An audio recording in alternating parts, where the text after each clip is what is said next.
Hello and welcome everyone to today's session, which is about 3 future tenses. Future continuous, I will be doing. Future perfect, I will have done. And future perfect continuous, I will have been doing. I'd like to start by reminding you of the general concept of all continuous tenses. Continuous tenses refer to actions in progress. So if our action is in progress now, we use present continuous. For example, this month I am working on project X. If this action was in progress at a past time, we use past continuous. Last month I was working on project X. So naturally, if our action will be in progress at a future time, we will use future continuous.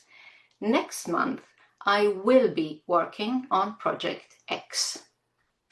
Now that brings us to the general concept of perfect tenses. All perfect tenses refer to completed actions. If the action has been completed before now, we use present perfect. I have just completed phase 2 of the project.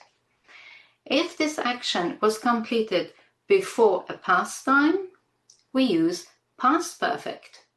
By the 15th of August, I had completed phase 1.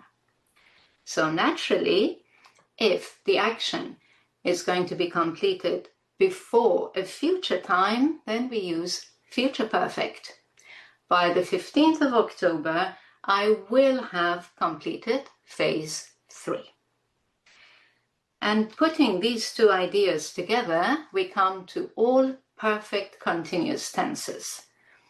All perfect continuous tenses refer to actions in progress from a past time until another time.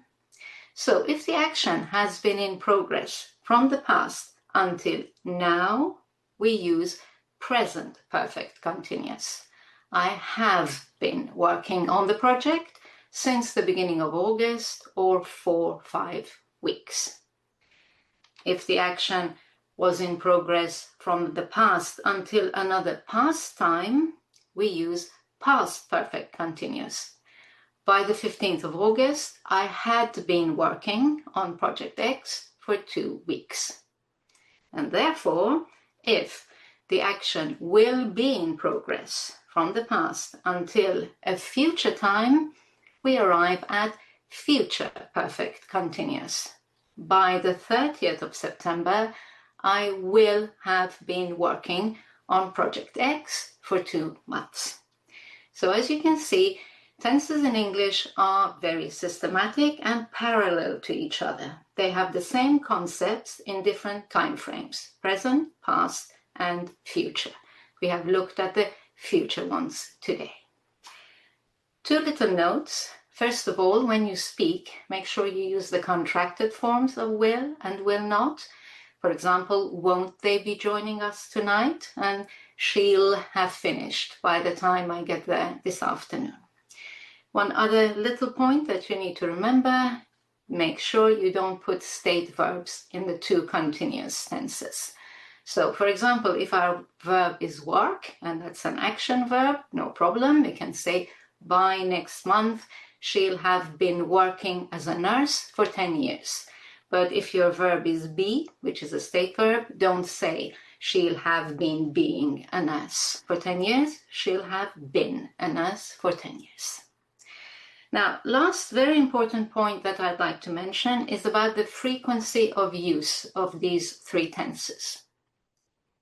Future perfect, I will have done, and particularly future perfect continuous, I will have been doing, are not common tenses. You will rarely hear them.